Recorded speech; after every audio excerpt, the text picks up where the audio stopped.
નમસ્કાર ગુજરાતના અધિકારી મિત્રો, આજે આપણે જોવાના છે 27 એપ્રિલ 2025નું મોસ્ટ ઇમ્પોર્ટન્ટ કરંટ અફેર। તે પહેલાં ખાસ કરીને ચેનલ ઉપર નવા હોય તો ચેનલને સબસ્ક્રાઈબ કરી લેવી, વિડીયો પસંદ આવે લાઈક કરવો અને તમારા મિત્રો સુધી શેર પણ કરી દેવો। તો ચલીએ આજના ક્લાસની શુભ શરૂઆત કરી દઈએ આપણે। તો વિશ્વ મલેરિયા દિવસ 2025 ક્યારે મનાવવામાં આવ્યો? તો 25 એપ્રિલના રોજ મનાવવામાં આવે છે આ દિવસ।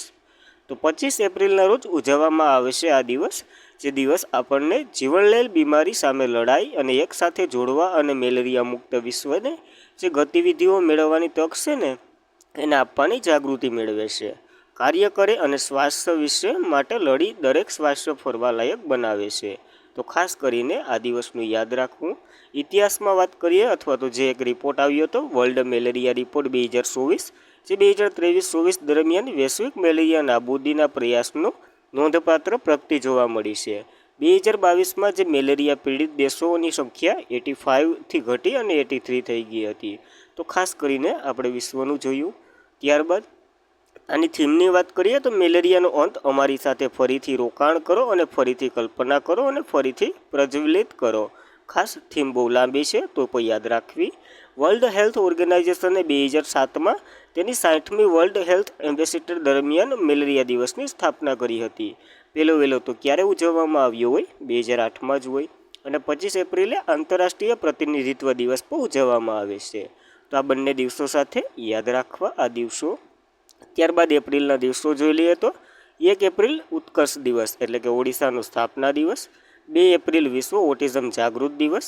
21 જૂનની થીમ આપણને મળી ગઈ છે યોગ દિવસની, એક પૃથ્વી એક સ્વાસ્થ્ય માટેની। જ્યારે 4 એપ્રિલે international minus awareness day. 5 April રાષ્ટ્રીય દરિયાઈ દિવસ। 7 એપ્રિલ વિશ્વ આરોગ્ય દિવસ। 10 એપ્રિલ વિશ્વ હોમિયોપેથિયા દિવસ। 11 એપ્રિલ રાષ્ટ્રીય સલામતી માતૃત્વ દિવસ। 12 એપ્રિલ આંતરરાષ્ટ્રીય માનવ અવકાશ ઉડાનનો દિવસ। 14 એપ્રિલે 2 દિવસો, વિશ્વ સંઘાસ રોગ દિવસ અને આંબેડકરની જન્મ જયંતિ। 15 એપ્રિલ વિશ્વ કલા દિવસ। 17 એપ્રિલે આપણે વિશ્વ હેમોફિલિયા દિવસ ઉજવ્યો હતો। 18 એપ્રિલે વિશ્વ ધરોહર અથવા તો વારસાનો દિવસ। 19 એપ્રિલે વિશ્વ યકૃત દિવસ અથવા તો જે લીવરનો દિવસ। 21 એપ્રિલ નાગરિક સેવાનો દિવસ। 21 એપ્રિલે જે વિશ્વ સર્જનાત્મક અને નવીનતાનો દિવસ પણ હોય છે। 22 એપ્રિલ વિશ્વ પૃથ્વી દિવસ। 24 એપ્રિલ રાષ્ટ્રીય પંચાયતી રાજનો દિવસ ઉજવ્યો હતો અને 25 એપ્રિલે વિશ્વ પુસ્તક અને કોપીરાઇટ દિવસ આપણે જોયો છે। તો ખાસ કરીને આ મહત્ત્વના દિવસો એપ્રિલ મહિનાના યાદ રાખી લેવા। ત્યારબાદ ભારતનું પ્રથમ ક્વોન્ટમ કમ્પ્યુટિંગ ગામ કયા રાજ્યમાં બની રહ્યું છે? તો આંધ્રપ્રદેશમાં બની રહ્યું છે, એમાંય ખાસ કરીને અમરાવતી। તો યાદ રાખવું। તો તાજેતરમાં જ આંધ્રપ્રદેશ સરકારે અમરાવતીને ભારતની પ્રથમ ક્વોન્ટમ કમ્પ્યુટિંગ વિલેજની સ્થાપના તરફ આગળ વધાર્યું છે। આ પહેલનો હેતુ ક્વોન્ટમ કમ્પ્યુટિંગ સંશોધનના સહયોગ માટે આગ્રણીય ઇકોસિસ્ટમ બનાવવાનું છે। આ project real time governance society દ્વારા સમર્થ આપ્યું છે અને તે 50 હેક્ટર જમીન પર કબજો કરી અને આ પ્રોજેક્ટનો વિસ્તાર કરવાનો છે। આનો ઉદ્દેશ્ય શું થાય? તો ભારત અને આંધ્રપ્રદેશમાં ટેકનોલોજીનું હબ બનવામાં આવશે અને ક્વોન્ટમ સંશોધનનો વિકાસ થાય। તો ખાસ કરીને અમરાવતી બનવાનું છે, યાદ રાખવું। જ્યારે ક્વોન્ટમ કોમ્પ્યુટિંગની વાત આવી તો એ શું છે જોઈ લઈએ। તો ગણતરી કરવા માટે ક્વોન્ટમ મિકેનિઝમ સિદ્ધાંતનો ઉપયોગ કરે છે। પરંપરાગત કોમ્પ્યુટિંગ વિપરીત ડેટા 1 અને 0 તરીકે ઓળખાય છે। આ માટે બિટ્સનો ઉપયોગ કરવામાં આવે છે। તો ખાસ કરીને એટલું ક્વોન્ટમ કમ્પ્યુટિંગ વિશે યાદ રાખવું, આપણને પૂછાઈ શકે કમ્પ્યુટરને લગતા પ્રશ્ન। ત્યારબાદ વિશ્વભરમાં રહેતા માટે ટોચ 10 સૌથી મોંઘા શહેરોમાં પ્રથમ નંબર ઉપર કયો છે? તો મોનેકો છે પ્રથમ નંબર ઉપર। 1 થી 10માં ભારતના કોઈ સ્થળોનો ઉલ્લેખ નથી, તો એ પણ યાદ રાખવું। તો હેન્ડલી અને પાસવર્ડ દ્વારા પ્રકાશિત ન્યૂ વર્લ્ડ વેલ્થ તાજેતરમાં જ અહેવાલ બહાર પાડવામાં આવ્યો। એ મુજબ મોનાકો વિશ્વનું સૌથી મોંઘું શહેર તરીકે અલગ પડ્યું, જે વસ્તી 40%થી વધુ કરોડપતિ ત્યાં રહી છે, જે કોઈ શહેરની સૌથી વધુ ટકાવારી દર્શાવે છે। યાદ રાખવું, પહેલા નંબર ઉપર મોનેકો છે, બીજા નંબર ઉપર ન્યૂયોર્ક છે અને ત્રીજા નંબર ઉપર હોંગકોંગ છે। જ્યારે ચોથા નંબર ઉપર ને પહેલા નંબર તો ખાસ કરીને યાદ રાખવો, 1 થી 3 યાદ રહી તો વધારે સારું। ત્યારબાદ ઇન્ડિયન સ્ટીલની 6ઠ્ઠી આવૃત્તિ ક્યાં યોજાઈ રહી છે? તો મુંબઈ ખાતે યોજાઈ। આનું ઉદ્ઘાટન મોદીજીએ કર્યું। તો સ્ટીલ ક્ષેત્ર પર એક પ્રીમિયમ દ્વિવાર્ષિક આંતરરાષ્ટ્રીય પરિષદ ક્રમ સંમેલન ઇન્ડિયન સ્ટીલની 6ઠ્ઠી આવૃત્તિ 24 થી 26 એપ્રિલ 2025 દરમિયાન મુંબઈના જે બોમ્બે એજ્યુકેશન બિઝનેસ છે ને અહીંયા યોજાઈ. અને માનનીય વડાપ્રધાન આપણા નરેન્દ્ર મોદીએ 24 એપ્રિલના રોજ વિડીયો કોન્ફરન્સ દ્વારા આ કાર્યક્રમને સંબોધિત કર્યું, ઉદ્ઘાટન કર્યું. આમાં ઘણા મહાનુભાવોએ હાજર હતા. કેન્દ્રીય મંત્રી અને 3 રાજ્યના મુખ્યમંત્રી સહિત ઘણા ઉપસ્થિતો હતા. યાદ રાખવું. જ્યારે પહેલી આવૃત્તિ 2013માં થઈ હતી, છેલ્લી 5મી આવૃત્તિ 2023માં થઈ હતી. આ 6ઠ્ઠી છે મુંબઈ ખાતે અને 5મી મુંબઈમાં જ યોજાઈ હતી. આનું આયોજન તો કે સ્ટીલ મંત્રાલય અને ફિક્કી દ્વારા થાય છે. જેની આની થીમ તો કે સ્ટીલ ભાવિને આકાર આપવો, ક્ષમતા વધારવી, ટકાઉપણું અને ડિઝાસ્ટર મેનેજમેન્ટને પ્રોત્સાહન આપવું. તો ખાસ કરીને આ મુજબ ટૂંકમાં સ્ટીલનું ઉત્પાદન કેવી રીતના વધારાય, એનો વિકાસ કેવી રીતના થાય એના ઉપરની આ એક બેઠક છે. હવે સ્ટીલની વાત આવી તો જોઈ લઈએ થોડુંક. તો ચીન પછી ભારત વિશ્વનો ક્રૂઝ સ્ટીલ બીજો સૌથી મોટો ઉત્પાદક દેશ છે. જ્યારે ઓસ્ટ્રેલિયા, બ્રાઝિલ અને ચીન પછી ભારત વિશ્વનો સૌથી મોટો આયર્ન ઓર ઉત્પાદક દેશ છે. એટલે કે સ્ટીલમાં ઘણા પ્રકારો પડે ને, એક આયર્ન હોય ને, ક્રૂઝ હોય ને, એવી રીતના વગેરેમાં ભારતનું સ્થાન યાદ રાખવું. જ્યારે ભારત વિશ્વનો સ્પોર્સન્ટ આયર્નનો સૌથી મોટો ઉત્પાદક દેશ છે. યાદ રાખવું. આપણને એક સ્ટીલ નીતિ 2017માં લોન્ચ કરી હતી, જે 2023 સુધી વાર્ષિક 300 મિલિયન ટનની સ્ટીલ ઉત્પાદન ક્ષમતા હાંસલ કરવાની છે. વર્ષ 2030 સુધી જે દેશમાં માથાદીઠ સ્ટીલ વપરાશ વધારવા 160 કિલો પ્રતિ વર્ષ કરવાનો લક્ષ્યાંક છે. યાદ રાખવું. હવે ફિક્કી અને જે સ્ટીલ મંત્રાલય બંને દ્વારા થયું. તો ફિક્કીની વાત કરીએ. Federation of India chambers of commerce and industry, એની રચના 1927માં થઈ હતી. મુખ્યાલય નવી દિલ્હી ખાતે છે અને ચેરમેન ઇનામી ગ્રુપના જે હર્ષવર્ધન અગ્રવાલ છે.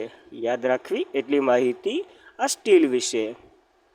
ત્યારબાદ ફાયર સર્વિસ વીક 2025ની શરૂઆત અને પરેડની જાગૃતિ અભિયાન સાથે સમાપ્ત થઈ. તો ક્યારે ઉજવવામાં આવ્યો હતો? આ તો 14 થી 20 એપ્રિલ દરમિયાન ઉજવવામાં આવે છે આ સપ્તાહ. તો ફાયર સર્વિસ સપ્તાહની શરૂઆત સમગ્ર ભારતમાં 14 થી 20 એપ્રિલ દરમિયાન ઉજવવામાં આવે.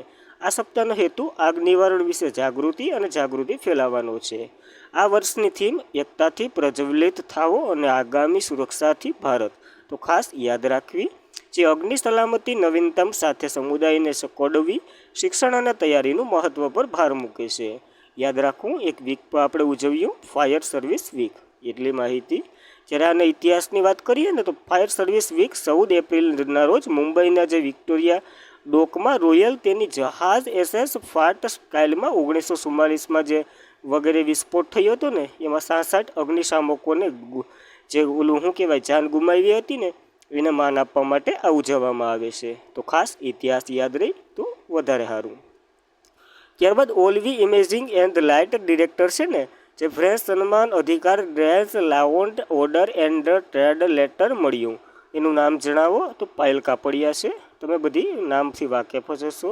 તો બુધવારે મુંબઈમાં આયોજિત એક સમારોહમાં ફ્રેન્ચ સરકાર વતી મુંબઈની France consul general Jean Marc Saint Salt મુંબઈમાં જન્મેલા ફિલ્મ નિર્માતા officer on the order of orders and letters પદવીથી નવાજવામાં આવ્યા.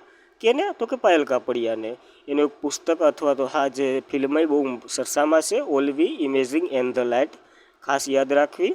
અને એક અખબારી યાદીએ જણાવ્યું કે સિનેમાના ક્ષેત્રમાં તેમની ઉત્કર્ષ સિદ્ધિઓ માટે આ એવોર્ડ એને મળ્યો છે. જ્યારે આંતરરાષ્ટ્રીય સ્તરે ભારતના અનોખા અવાજોને પ્રદર્શિત કરવાની તેની પ્રતિબદ્ધતા છે. ફ્રાન્સ અને ભારત વચ્ચે સાંસ્કૃતિક સંબંધો વધે એના માટે આ સન્માન આપ્યું છે. યાદ રાખવું. તો ઓલવી લાઇટ મૂવીની વાત કરીએ તો પાયલ કાપડિયા દ્વારા દિગ્દર્શિત કરવામાં આવેલી આ ફિલ્મ છે, જેમને સિનેમા તેમની સિદ્ધિઓ માટે કલા, સાહિત્ય અને ક્ષેત્રના સર્વોચ્ચ ફ્રેન્ચ નાગરિક સન્માન ઓફિસ ઓન ધ જે પાછું કોપી થયું છે એક એવોર્ડ એનાયત કરવામાં આવ્યો છે. તો યાદ રાખવું. ફ્રાન્સ દ્વારા અપાય છે.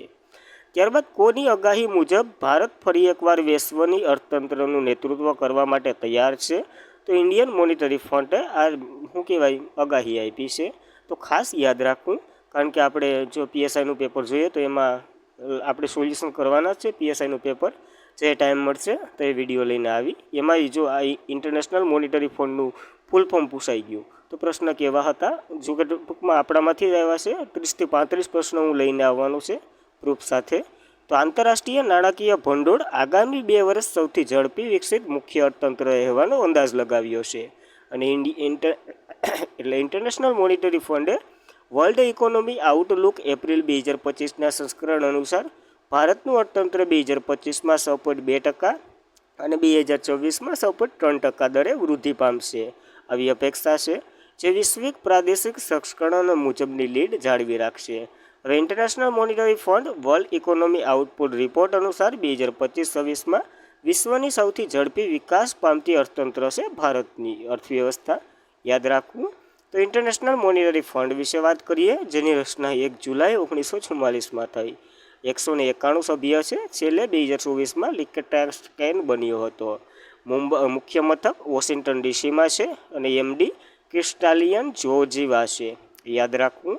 જ્યારે આ ઘણા રિપોર્ટે બહાર પાડે છે, એનામાં તો કે વર્લ્ડ ઇકોનોમી આઉટપુટ રિપોર્ટ અને વૈશ્વિક નાણાકીય સ્થિતિસ્થાપકતા રિપોર્ટ યાદ રાખવા 2 મહત્ત્વના છે એટલા માટે. ત્યારબાદ પહેલગામનો જે હુમલો, બદલાવની ભાવના માટે ભારતે કઈ સેનાએ એટલે કે ભારતની કઈ સેનાએ આક્રમણ કસરતનું આયોજન કર્યું છે? તો ભારતની એરફોર્સે આ આયોજન કર્યું છે, એટલે કે વાયુસેનાએ. તો ભારતની વાયુસેનાએ ગુરુવારે સેન્ટ્રલ સેટ મોટા પાયે યુદ્ધ રમત આક્રમણ કસરતનું આયોજન કર્યું છે, જેમાં પર્વતીય અને જમીન આધારે બંને ભૂપ્રદેશોનું આક્રમણ ક્ષમતા વધારવા પર ધ્યાન કેન્દ્રિત કરવામાં આવ્યું છે. ખાલી કસરત કરી છે, ફાઇનલી આક્રમણ તો વાર છે. આ કવાયત સેન્ટ્રલ સેક્ટરના વિશાળ વિસ્તારને આગાહી લેવામાં આવ્યું, જેમાં રાફેલ કોમ્બેટ જેટ અને આગેવાની લીધી હતી. તે મુખ્ય જે પ્રવાહ ફાઇટ એરક્રાફ્ટની કાફલામાં સમજો, તમે ઇમેજમાં જોઈ શકતા હો, એવી રીતના રાફેલે આગેવાની લીધી. એ મુજબ આવી એક કસરત યોજાઈ છે. ત્યારબાદ તાજેતરમાં જ કોને લતા દીનાનાથ મંગેશકર એવોર્ડ 2025 મળશે? તો આપણે જે બિરલાના સ્થાપક છે ને, કુમાર મંગલમ, એને મળવાનો છે આ પુરસ્કાર. તો જોઈએ તો કુમાર મંગલમ બિરલાને 2024 એપ્રિલ મુંબઈના જે અન્ય નોંધપાત્ર સન્માન સાથે તેમને દુર્દાંત નેતૃત્વમાં લતા દીનાનાથ મંગેશકર પુરસ્કાર મળશે. અને જે રીસના વડાપ્રધાન મોહન ભાગવતે સાંજે 6:30 વાગે વિલે પોલ્ટ પૂર્વ દીનાનાથ મંગેશકર ઓટિઝમ સન્માન રજૂ કરશે.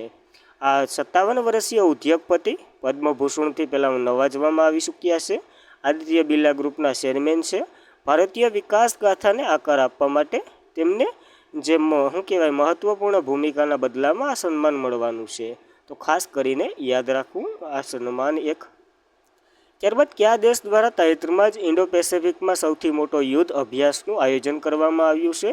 તો ઓસ્ટ્રેલિયા દ્વારા આ થયું છે. બહુપક્ષીય કવાયત છે. તો જોઈએ તો ઓસ્ટ્રેલિયાએ 13 જુલાઈથી 4 ઓગસ્ટ દરમિયાન તેની સૌથી મોટી બહુરાષ્ટ્રીય લશ્કરી કવાયત તાલિસમેન સેબલ નામ યાદ રાખવું 2025નું આયોજન કરવામાં આવી રહ્યું છે. આ કવાયત 19 દેશો અને 30,000થી વધુ સૈનિકો કર્મચારીઓ આમાં ભાગ લેશે અને લડાઈ તૈયાર ઉચ્ચ વગેરે માહિતી આપશે. આ કવાયતના ઇતિહાસની વાત કરીએ તો પ્રથમ વખત પાપિયા ન્યૂ ગિની પર આરમાં યજમાન બની રહ્યું છે અને તે સ્વતંત્રતાના 50 વર્ષની નિમિત્તે આ મોકો મળી રહ્યો છે પાપિયા ન્યૂ ગિનીને. તો યાદ રાખવું, કારણ કે ઇતિહાસમાં થયું છે. આનો ઉદ્દેશ્ય તો કે મિત્ર દેશો સાથે લશ્કરી સહયોગને પ્રોત્સાહન આપવું. દર 2 વર્ષે એકવાર યોજાય છે આ ઇવેન્ટ. પેલી 2005માં યોજાઈ હતી, છેલ્લું 2023માં ઓસ્ટ્રેલિયામાં યોજાયું હતું. મોટેભાગે ઓસ્ટ્રેલિયામાં જ યોજાય છે. ઓસ્ટ્રેલિયાની વાત કરીએ તો કેપિટલ કેનબેરા છે. મુદ્રા તો કે ઓસ્ટ્રેલિયન ડોલર છે. પીએમ તો કે એન્થની એલ્બેનિઝન છે. યાદ રાખવી એટલી માહિતી ઓસ્ટ્રેલિયા વિશે. ત્યારબાદ આજના માટે એટલું જ હતું. ખાસ કરીને મિત્રો, વિડીયો પસંદ આવે, તમને સમજાઈ જતું હોય, પાછું વાંચવાની જરૂર ન પડતી હોય, એકવાર તો વાંચવું જ પડે, કોઈ સ્વામી વિવેકાનંદ ન હોય. તો thank you for watching this video. જય હિન્દ, જય ભારત. આજના માટે એટલું જ હતું. મળશું પાછા ક્યારેક.